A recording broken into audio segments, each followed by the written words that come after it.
Hello दोस्तों, इस video के लिए एक लाइक ज़रूर दीजिएगा ताकि हमें मोटिवेशन मिले और हमारे चैनल को सब्सक्राइब करके बेल नोटिफिकेशन ऑल पे कर दीजिएगा ताकि जब भी मैं न्यू वीडियो डालूं आपको नोटिफिकेशन के जरिए मिल सके। हेलो दोस्तों, आज के इस वीडियो में हम लगाएंगे सेट 4 का आगे का सवाल जो कि हम लोग का बचा था। तो पूरा लास्ट तक वीडियो देखिएगा, उम्मीद है आपको पूरा अच्छे से समझ में आएगा। इसमें आपको 3 नंबर और 5 नंबर के सवाल बताऊंगा और आपको मैं ये भी बता दूं कि न्यूमेरिकल पॉइंट भी है, तो यहाँ पे आपको ध्यान देने की बहुत ज़रूरत है। तो आपको वीडियो पूरा लास्ट तक देखना है और वीडियो को तुरंत आप लाइक कर दीजिए ताकि हमें मोटिवेशन मिले और वीडियो बनाने के लिए। तो दोस्तों यहाँ पे खंड द हम लोग को लगाना है, बाकी पहले का जितने भी खंड था हमने लगा लिया है। अगर आपने वो वीडियो नहीं देखा तो मेरे चैनल पे जाकर देख लीजिए। अब दोस्तों यहाँ पे चौथा का क देखिए क्या कह रहा है। 100 वोल्ट 50 हर्ज वाले प्रत्यावर्ती धारा स्रोत से 10 ओम का प्रतिरोध तथा 1/10 पाई हेनरी का प्रेरक श्रेणी में जुड़ा है। परिपथ में औसत शक्ति हानि ज्ञात कीजिए। तो दोस्तों R बराबर 100 ओम दिया, प्रेरक तो L बराबर दे दिया 1/10 पाई जिसका मात्रक हेनरी है। अब यहाँ पे आवृत्ति दे दिया है, ठीक है, 50 हर्ज, एफ बराबर 50 हर्ज और यहाँ पे वोल्ट दे दिया यानी VRMS। तो औसत शक्ति हमें बतानी है, औसत शक्ति की हानि बतानी है, ठीक है। तो इसका हम लोग प्रतिबाधा निकाल लेंगे जेड बराबर, यहाँ पे देख सकते हैं ये जेड बराबर का सूत्र है। तो यहाँ पे देखिए आपको पाई दिया है, एफ दिया है, एल दिया है, सब चीज़ दे दिया है, ठीक है। आपको मान रख के हल कर देना। आप मान रख के जब हल करेंगे तो आपका आंसर आएगा जेड बराबर 10√2, ठीक है। अंडर रूट का 200 आएगा, लेकिन इसको जब आप 10 × 10 करके इंटू 2 करेंगे तो ये बाहर हो जाएगा। यहाँ पे एक स्टेप है, यहाँ पे आपको 10 × 10 कर देना गुणे 2, और जब इसका गुणा करेंगे तो आपका 200 आ जाएगा। तो देखिए यहाँ पे ये पेयर बन रहा है, तो 10 बाहर हो गया है और 2 अंडर रूट 2 इसको हो गया, ठीक है। अगर एक्चुअल इसका मान बताना चाहेंगे दशमलव में तो 10 × 1.41 से इसको गुणा कर देंगे, जो भी आएगा लिख देंगे तो जेड बराबर वो मिल जाएगा, लेकिन हमें कोई ज़रूरत नहीं है अभी। अब यहाँ पे देखिए, यहाँ पे क्यों नहीं ज़रूरत है, क्यों इतना पे छोड़ा गया। अब जब औसत शक्ति 6 निकालेंगे ना तब आपको पता चलेगा। तो दोस्तों औसत शक्ति 6 पी बराबर क्या होता है, VRMS IRMS cos phi. VRMS रख लेंगे और IRMS बराबर क्या होता है, VRMS/Z। तो देखिए यहाँ पे IRMS की जगह पे क्या लिखा है, VRMS/Z। आई यहाँ पे IRMS इज इक्वल टू क्या होता है, VRMS/Z, ये चीज़ होता है। अब बस वही चीज़ यहाँ पे रख लिया गया है, ठीक है। और R बराबर यानी cos फाई बराबर क्या होता है आपका, R/Z। तो cos फाई बराबर R/Z यहाँ पे रख लिया गया है। तो यानी कि दो सूत्र का इसमें प्रयोग किया गया है। और देखिए यहाँ पे R का मान दिया आपका, Z का मान भी यहाँ पे हमने निकाल लिया, ठीक है। तो यहाँ पे देखिए Z का मान यहाँ पे रख देंगे, R का मान रख देंगे, VRMS का मान रख देंगे। तो 100 × 100 × 10/10 अंडर रूट 2 10 अंडर रूट 2। अगर ऊपर का देखा जाए तो नीचे 10 × 10 अगर देखें तो 100 हो गया, तो 100 से 100 कट सकता है, और ऊपर का 100 × 10 होगा तो 1000 हो जाएगा। और अंडर रूट 2 जब इंटू होता है तो आपका कितना होता है 2, यानी 1000/2 इज इक्वल टू 500, यानी P बराबर 500 वाट। यानी औसत शक्ति 6 आपकी क्या है, 500, यानी 500 शक्ति की हानि हो रही है। अब दोस्तों अगला हम लोग का सवाल आता है 56 वोल्ट विभवांतर के द्वारा त्वरित इलेक्ट्रॉन का संवेग तथा दे ब्रोगली तरंगदैर्ध्य की गणना कीजिए। 56 वोल्ट विभवांतर के द्वारा, ठीक है। तो 56 वोल्ट विभवांतर क्या है, भी है आपका, और आवेश क्या होता है, Q बराबर इलेक्ट्रॉन का 1.6 × 10⁻19 यहाँ पे द्वारा त्वरित इलेक्ट्रॉन का, ठीक है, त्वरित इलेक्ट्रॉन का यानी इलेक्ट्रॉन का आवेश कितना है आपका, Q बराबर 1.6 × 10⁻19 कूलाम, ठीक है। अब इलेक्ट्रॉन की गतिज ऊर्जा क्या होती है, K बराबर Q का मान दिया, V का मान दिया, गुणा कर लेंगे। K बराबर हम लोग का कितना आ जा रहा है, यहाँ पे देखिए गतिज ऊर्जा, इलेक्ट्रॉन की गतिज ऊर्जा कितना आ जा रही है हम लोग का, K बराबर 8.96 × 10⁻18 जूल, यानी 9.86 × 10⁻18 जूल हम लोग का क्या आ रहा है, इलेक्ट्रॉन की गतिज ऊर्जा आ रही है, ठीक है। अब आगे देखिए इसको कैसे हल करेंगे। अब पहला पूछा है कि इलेक्ट्रॉन का संवेग, तो इलेक्ट्रॉन का संवेग बराबर क्या होता है, P बराबर mv। तो P बराबर mv बराबर क्या होता है, अंडर रूट में 2km, यानी P बराबर अगर हम देखें तो अंडर रूट 2km लिख सकते हैं, ठीक है। और mv भी इसको लिख सकते हैं, बस यहाँ पे आपको मान रख देना है। जो कि यम द्रव्यमान है आपका, तो द्रव्यमान रख देना है और के का मान आपने निकाल लिया है और 2 का गुणा कर देना है। इलेक्ट्रॉन का द्रव्यमान 9.1 गुणे 10 की घात ऋण 31। इलेक्ट्रॉन का द्रव्यमान यहाँ पे लिखा गया है, देखिए यम बराबर क्या होता है 9.1 गुणे 10 की घात ऋण 31। यहाँ पे आपको इलेक्ट्रॉन का द्रव्यमान का मान रख देना है, ये चीज़ आपको याद कर लेना है। बाकी हमने के का मान निकाला है, 2 तो ऑलरेडी है, तो के का मान यहाँ पे पुट कर लेंगे और यम का मान पुट करने के बाद इसको गुणा कर लेंगे। गुणा करके आएगा आपका 163 गुणे 10 की घात ऋण 49। जो भी हमसे व्हाट्सएप पे पीडीएफ मांगते हैं और जो देखना चाहते हैं कि सैंपल वो कैसे है, तो देखिए इसी कॉपी का हमने पीडीएफ बनाया है।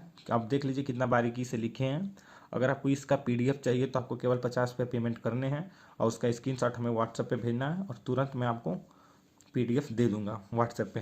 तो दोस्तों यहाँ पे देखिए गुणा करने के बाद यहाँ पे 163 गुणे 10 की घात ऋण 49 और इसको 1630 गुणे 10 की घात ऋण 50 करेंगे तो 10 की घात ऋण 25 बाहर आ जाएगा हम लोग को, जैसे कि बताए हैं 10 गुणे 10 करके बताया ना कि पेयर बनेगा तो एक 10 बाहर आ जाएगा। तो यहाँ पे 10 की घात ऋण 25 गुणे 10 की घात ऋण 25 पेयर बना है, तो 10 की घात ऋण 25 क्या हुआ है, बाहर आ गया।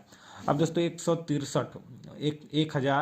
1630 का जब हम लोग अंडर रूट करेंगे तो 40.37 आएगा गुणे 10 की घात ऋण 25। अब इसी को पी बराबर हम लोग क्या कर देंगे 4.04 गुणे 10 की घात ऋण 24। इसका मात्रक क्या हो जाएगा किग्रा मीटर सेकेंड इनवर्स। ठीक है।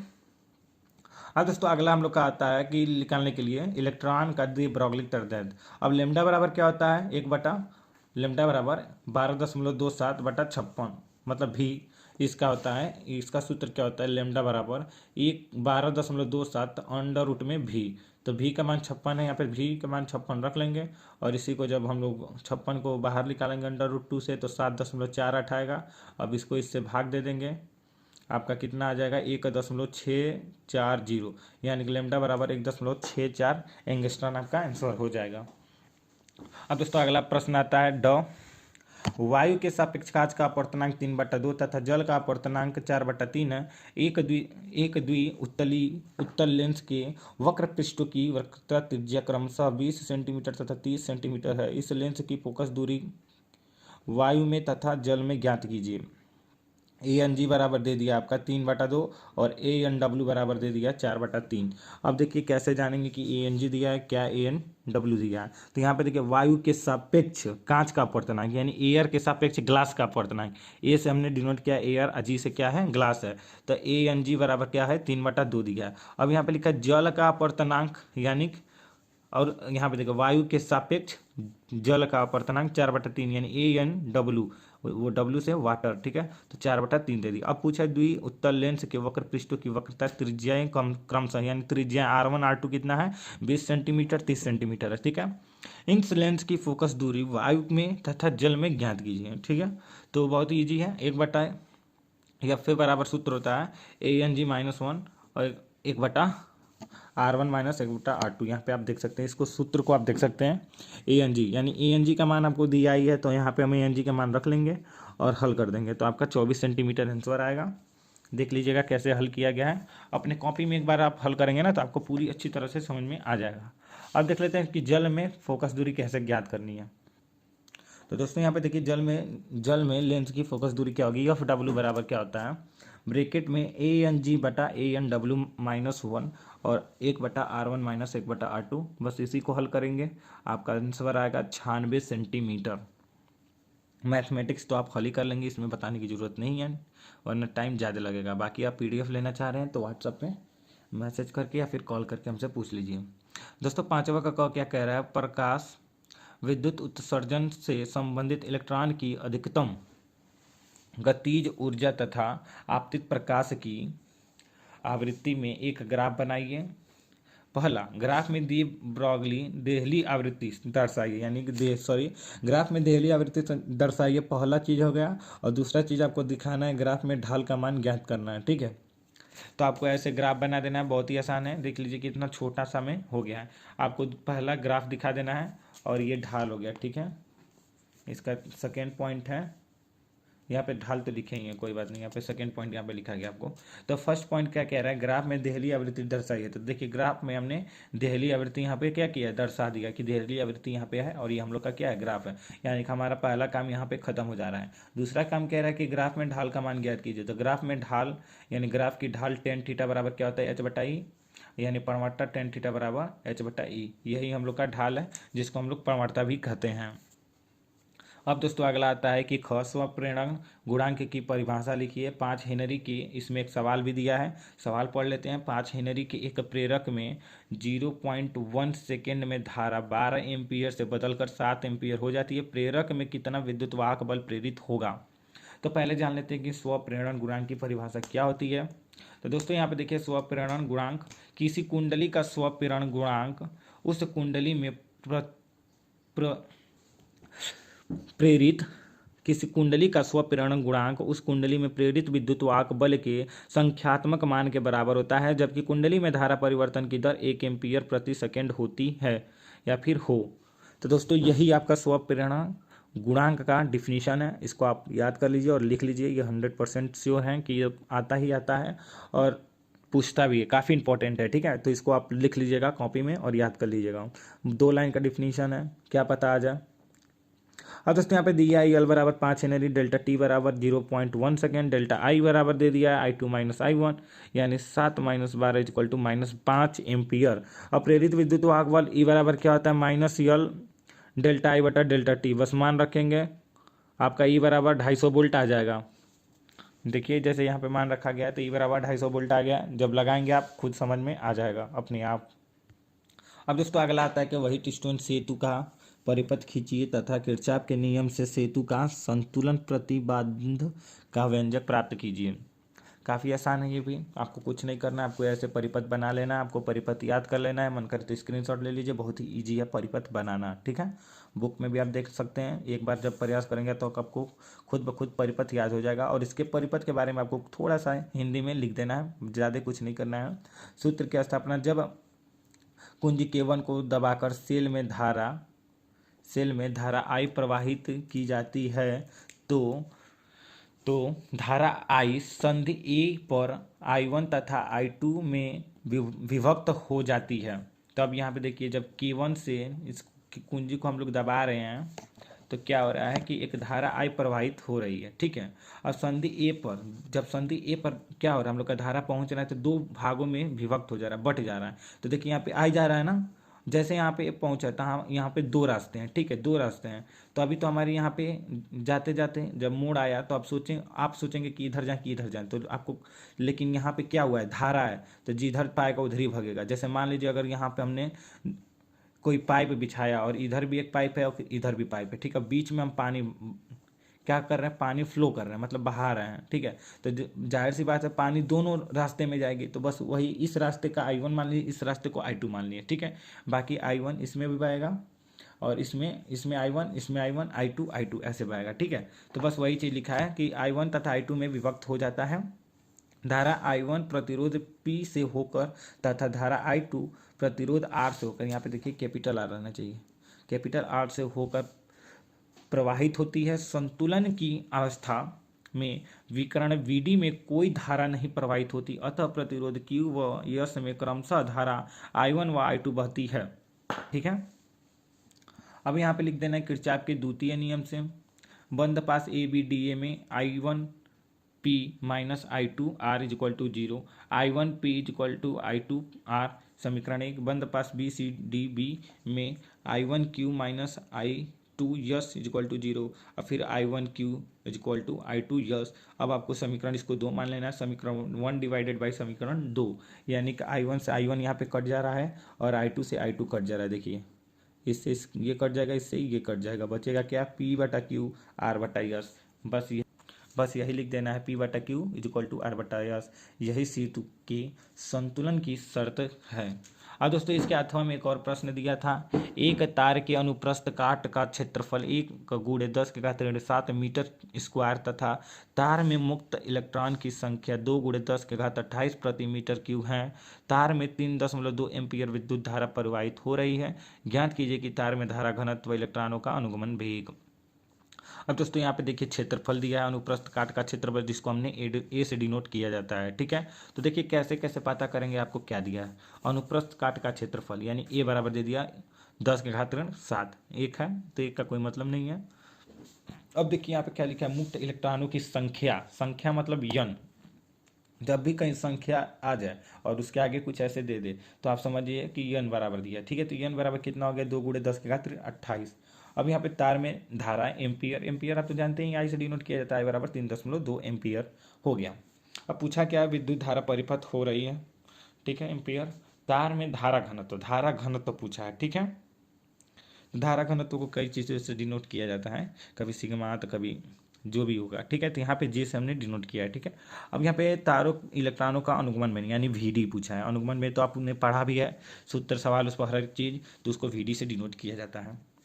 अब यहाँ पे धारा घनत्व आई जे बराबर क्या होता है, आई बटाए, तो आई का मान ए का मान दोनों मालूम है, आपको रख लेना है, बाकी कुछ नहीं करना, डिवाइडेड कर देना है, कट जाएगा, जो बचेगा आपका वही आंसर है। तो जे बराबर यानी धारा घनत्व कितना है, जे बराबर 3.2 × 10⁻7 एम्पियर प्रति मीटर स्क्वायर, ये हम लोग का आंसर हो जाता है पहले पॉइंट का। दूसरा पॉइंट का क्या होता है, इलेक्ट्रॉनों का अनुगमन वेग का, वी बराबर क्या होता है, आई बटा ए, यानी बस ए का मान मालूम है, एन का मान मालूम है, आई का भी मान मालूम है, लेकिन ई का मान मालूम नहीं है। लेकिन आप ये जानते हैं ई का मान क्या होता है इलेक्ट्रॉन का, 1.6 × 10 की घात -19। बस यही चीज़ रख लेना है, जो कटेगा काट देना है, जो बचेगा उसको लिख लेना है, ठीक है। तो जब कटेगा काट दीजिए, जो बचेगा उसको लिख लीजिए, बाकी आप हल करेंगे तो इसका वी डी बराबर कितना आ जाएगा, 1 × 10 की घात 2 मीटर सेकेंड इनवर्स, ठीक है। आपका यही आंसर आ जाएगा।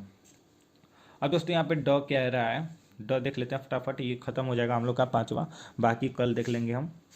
तो दोस्तों यहाँ पे कह रहा है एक खगोलीय दूरदर्शी में अभिदृश्य की फोकस दूरी 1.0 मीटर है। जब अंतिम प्रतिबिंब स्पष्ट दृष्टि की न्यूनतम दूरी पर बनता है तब लेंसों के बीच की दूरी 1.05 मीटर होती है। नेत्रिका की फोकस दूरी तथा दूरदर्शी की आवर्धन क्षमता ज्ञात कीजिए, ठीक है।